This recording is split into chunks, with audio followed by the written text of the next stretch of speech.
me tell you what kind of cooking show we aren't. We aren't a cooking show that uses very expensive ingredients or ingredients that are hard to come by. We aren't a cooking show that puts personality in the chef over the actual skill set. And we're definitely not a cooking show that uses an absurd amount of fat, sugar, and salt in our cooking. We're a cooking show with a conscience. We're a cooking show that can use food as our greatest medicine.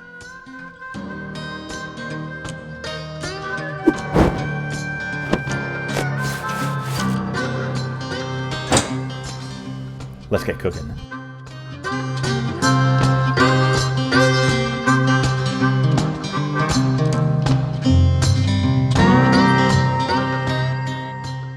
Hey, Chef Rich here. I just got back from the market, and what we're gonna make today is like a coconut curry braised chicken dish with some lime sweet potatoes. And I know it sounds kind of crazy, but let's take a look at the ingredients and I'll show you how easy it's gonna be.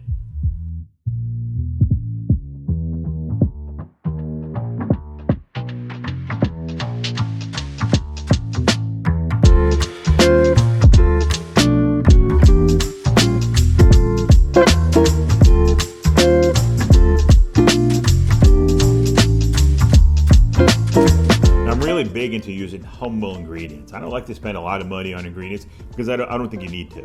So what we have today is we have an onion, a regular Spanish onion or a white onion, it's up to you. We have a red bell pepper, we have sweet potato, we have some cilantro, but it could be parsley if you wanted. We have some fresh garlic, some fresh ginger, of course, our lime. And in here we go a little bit of exotic, but it's still really easy to get. This is a red curry paste. Now, if you didn't want to use a red curry paste, you don't need to. You can use like a Madras curry or any kind of curry, your favorite curry. And if you didn't like curry, just omit it. And then we have something weird here, which is peanut butter.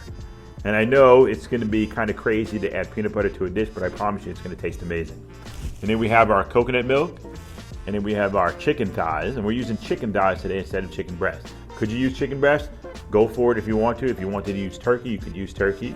But we also have paprika, and again, our salt and pepper.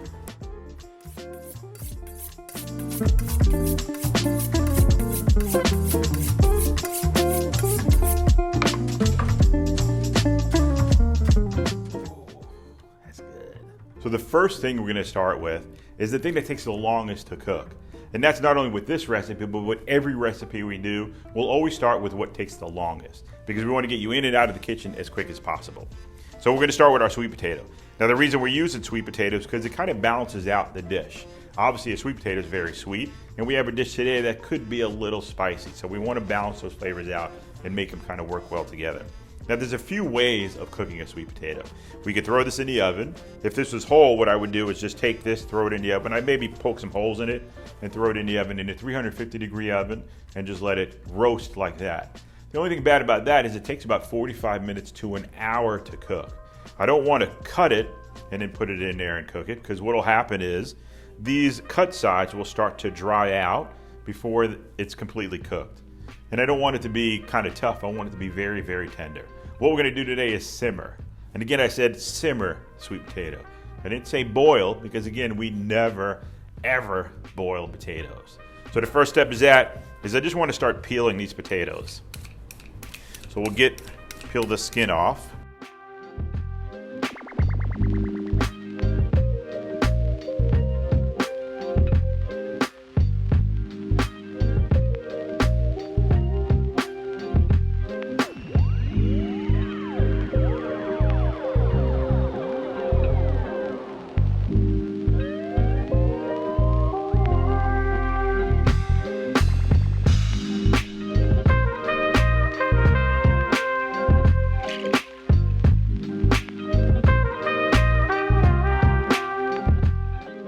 We got the first one peeled. Now what we're going to do is just cut it up. Now cutting it up, how does it have to be? All we're looking for is for uniform sizes. So I'll just take it and just kind of make them all uniform in size. And the reason we want this uniform size is because it cooks quicker that way. It cooks more evenly that way. So we'll take this now, instead of having a 45-minute cook time, we've just cut it down to about a 15 to 20-minute cook time. So let's get this in here.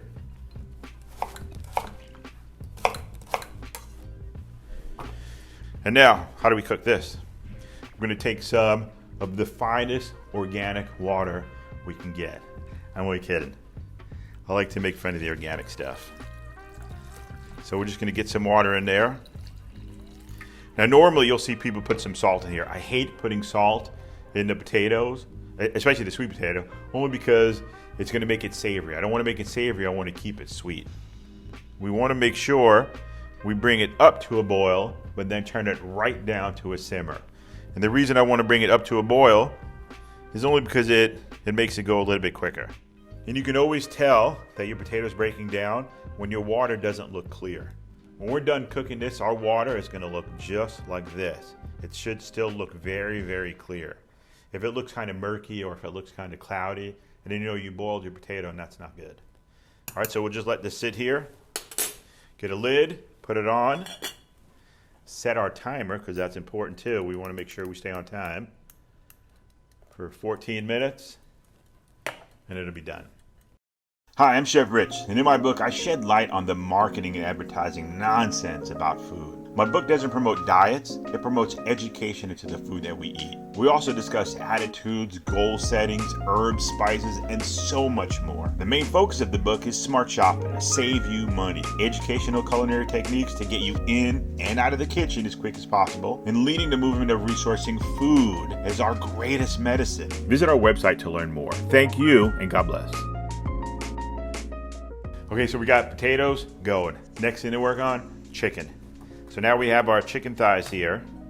Now again, you could, if you didn't want to use chicken thighs, we could switch it out for chicken breast. Again, if you want, but again, it's not going to be as good with chicken breast because this has a little bit more fat in it. Now you see all this fat right here? We don't need this fat. The chicken has its own fat, which is fine. We can't get that out, but all this extra fat, we can definitely just trim that right off.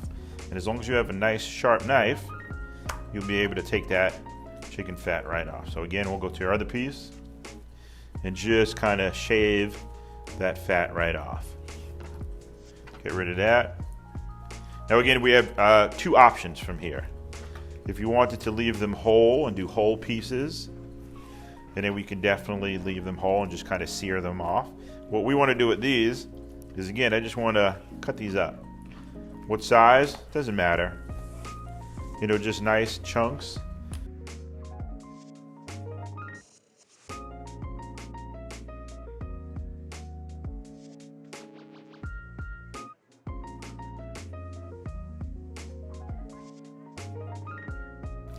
And now we have it all cut up, ready to go.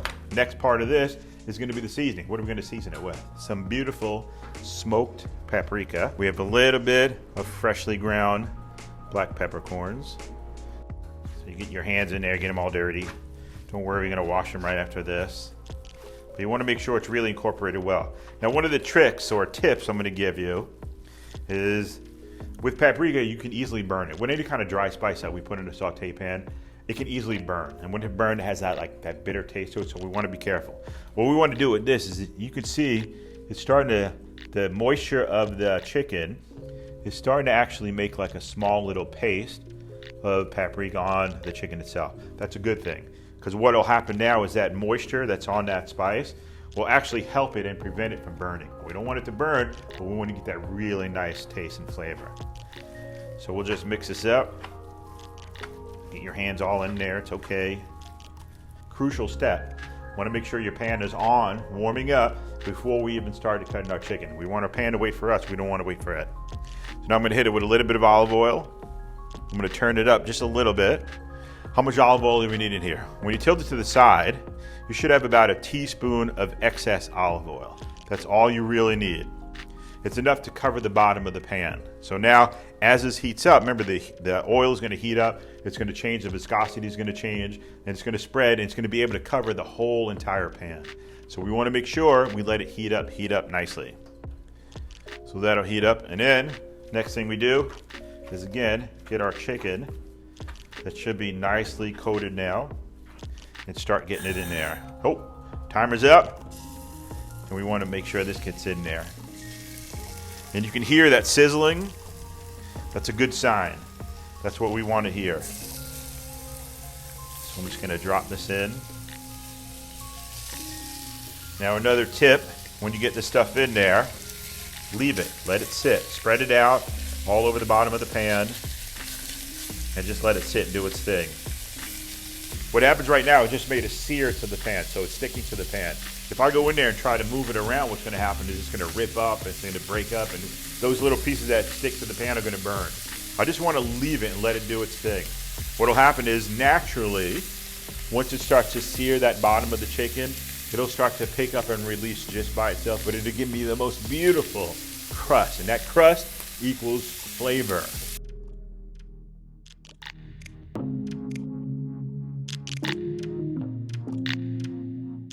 So we got this big mess part right here, especially with our chicken hands. We want to make sure we wash, clean, and sanitize this entire area. All right, especially if you have kids, you want to make sure everybody's safe. No germs.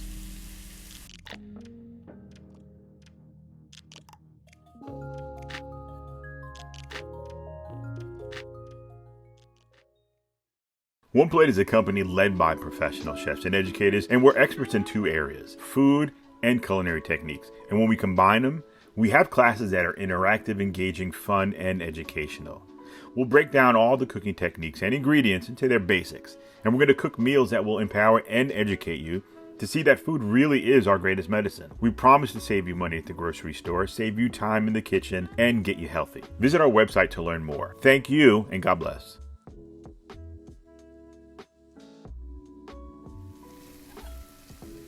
Looking good? You can just take your fork and it cuts right through. That is a really good sign that they're super, super tender.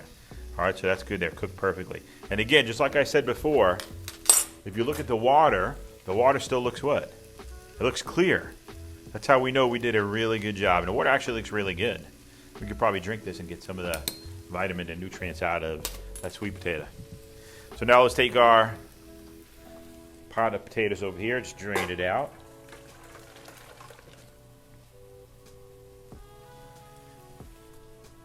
I hate doing dishes, so anything I can do to reuse the dish is I'm all about it.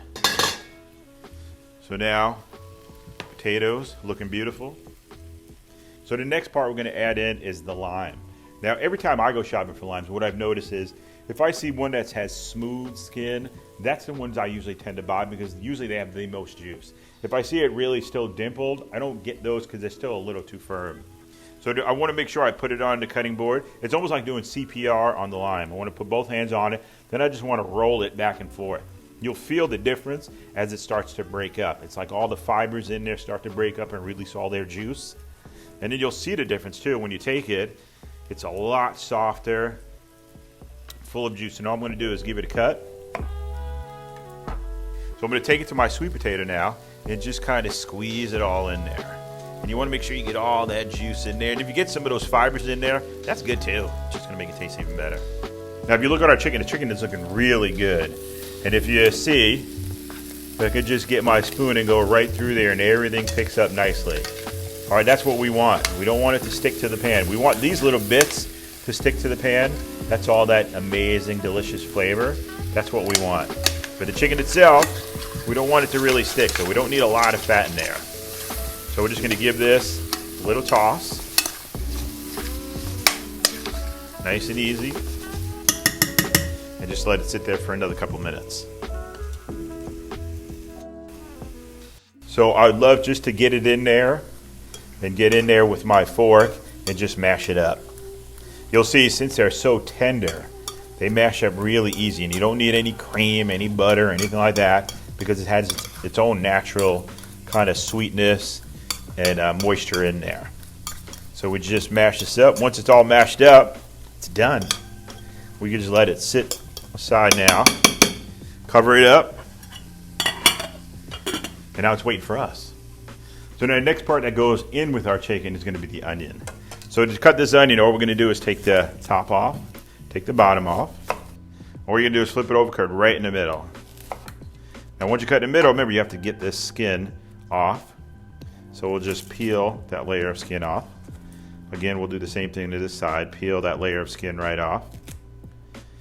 And what's crazy is there's different layers in this onion, which is pretty cool sometimes. But it's kind of dangerous, so you want to be careful with it. In between every layer, there's like a little film that's in there that could be really slippery. So when we peel these off, we want to make sure we take that film off with it. So when we feel it, it's nice and dry, it'll keep us safe. Now, how do we cut these?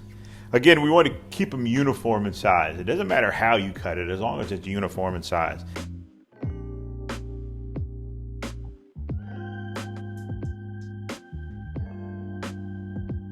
So the whole entire onion is cut within a couple seconds. No tears, no nothing.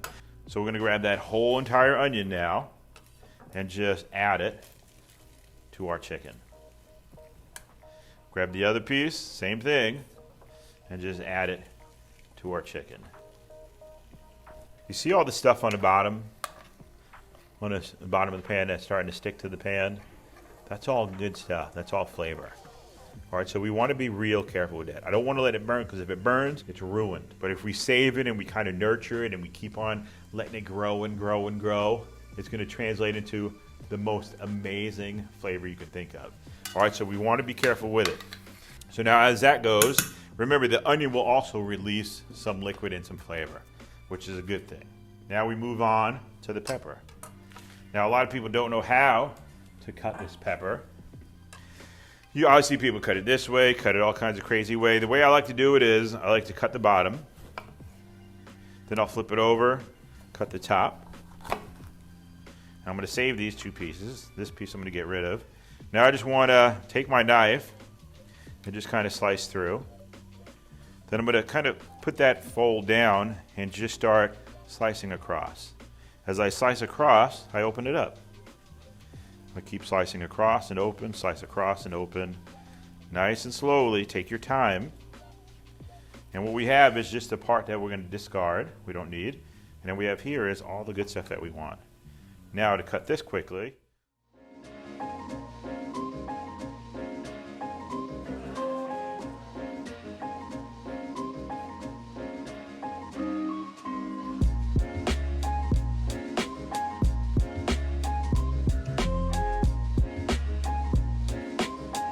As long as they're all uniform size, that's all that really matters. All right, I just want them to be uniform.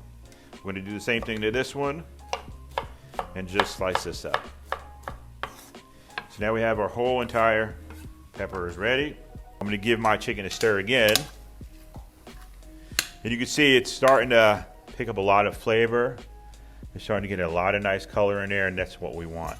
I don't want to cook it too much here, because remember, I want it to cook in a liquid in my coconut milk to also flavor my coconut milk. So next thing it goes in, all our red bell peppers. So we add that in. A red bell pepper actually has 3 times the amount of vitamin C in it than an orange does, with no sugar. All right, so that's a good thing. It has a lot of nice fiber in there, a lot of vitamins and minerals, which is what we want. So we're adding a lot of vitamin C to this dish right now.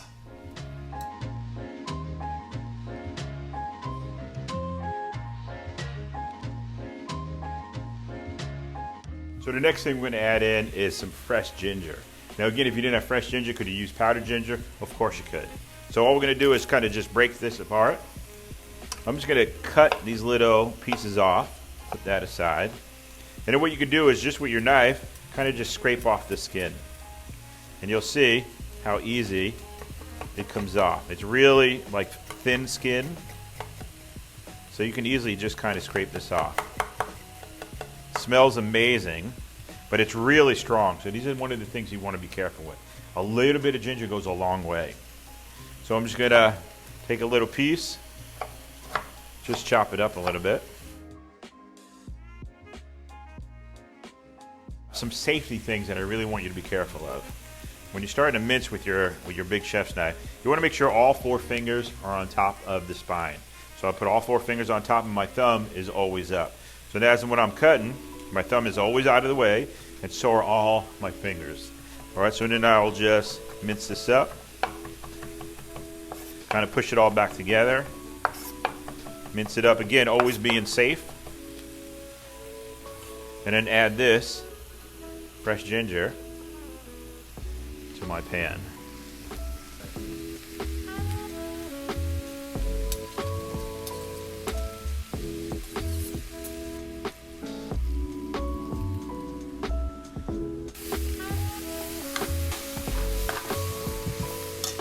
Now we're going to add some fresh garlic. Now again, to add this garlic, all we're going to do is kind of break these little pieces off. And this is kind of one of the more fun techniques you get to do. Again, you're going to put your knife on top of the garlic and just give it a little whack. Same thing, just give it a little bash. This is a good way to work out all your frustrations of the day. And you'll see it'll just jump right out of the skin for you. So we'll just give this, take the skin off of this too, and it will mash this up. Now you'll be surprised how fast and easy mashing garlic can be. So now we're just going to bring it to the edge of the cutting board. Again, you're going to put your blade on top, your knife, and just give it one good smash. All right, again, one good smash, and again, one good smash. Now again, I want you to put the spine of the knife. Remember, this is the spine of the knife. You put your fingers on the edge. You're going to grab a little bit, crush it, and then drag it down, and then push it back up just like that. All right, so we're going to do this the whole way through, and you'll see once it's done, it makes amazing smashed garlic, done in less than 30 seconds. So we'll add this to our pan as well. So the next two ingredients kind of go in at the same time. So we have our red chili paste. Now again, depending on how hot you wanted it, you can add a little bit, you can add a lot. You can use just regular curry powder. That's totally up to you. So all we want to do is kind of mix it in. Once we get that mixed in, we're going to add some peanut butter. And I know this is where a lot of people kind of are going to be like, what are you doing? What is this guy doing? But peanut butter is a good thickener for one, and it has amazing flavor. All right, again, depending on what kind of culture you come from, peanut butter or peanuts just in general are a very big staple of your diet and what you use for cooking. And that's one of the things that I love about cooking and food and culinary in general, is the ability to go to different countries, different cultures, all right here in my pan. I don't have to leave my kitchen to taste Africa or to taste Japan or to taste Spain, to taste all these flavors from these different countries and cultures. I can do it right from here in my kitchen. So we get that mixed in. You can see it's all incorporated well. The last thing that's going to go in is our coconut milk. So we'll just add our coconut milk in there, and we'll use a whole can. And you can see the color it makes is amazing. So now once we get that mixed in, we're pretty much done. We just want to bring this up to a boil, turn it down to a little simmer it for 4 or 5 minutes, and the dish is completely done. We'll add some cilantro to it, or it could be parsley, whichever one you want, and we'll call it a day.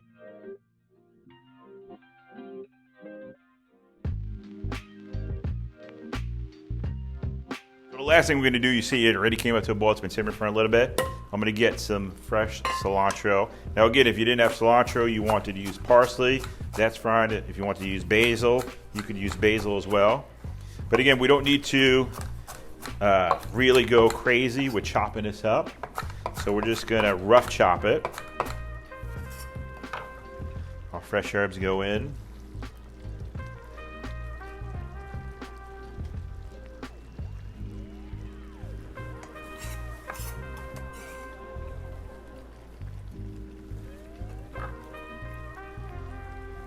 We just give it a stir.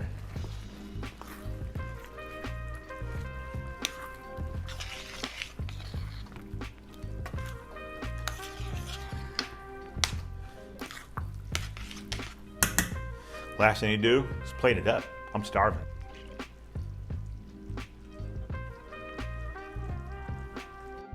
Hi, I'm Chef Rich, and in my book, I shed light on the marketing and advertising nonsense about food. My book doesn't promote diets, it promotes education into the food that we eat. We also discuss attitudes, goal settings, herbs, spices, and so much more. The main focus of the book is smart shopping to save you money, educational culinary techniques to get you in and out of the kitchen as quick as possible, and leading the movement of resourcing food as our greatest medicine. Visit our website to learn more. Thank you, and God bless. So to plate up, let's go. This is my favorite part almost. So we're just going to get a little bit of the sweet potato. And it's a really easy plate up. So you don't have to go crazy with it. And this is one of these things that I love about this type of cooking and these type of dishes, is that it is so easy to plate up.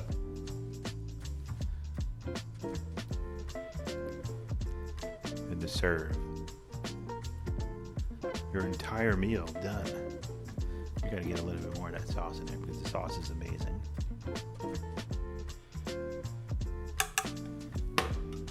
And if you wanted to get even fancier, what we could do is take one of those limes, cut that in half. And this is if you have company coming over or you're trying to impress somebody and be really fancy.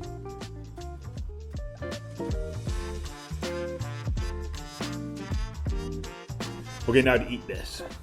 What I would love for you to do is just take your lime and just kind of squeeze it all over. Once you get that, just give it a try.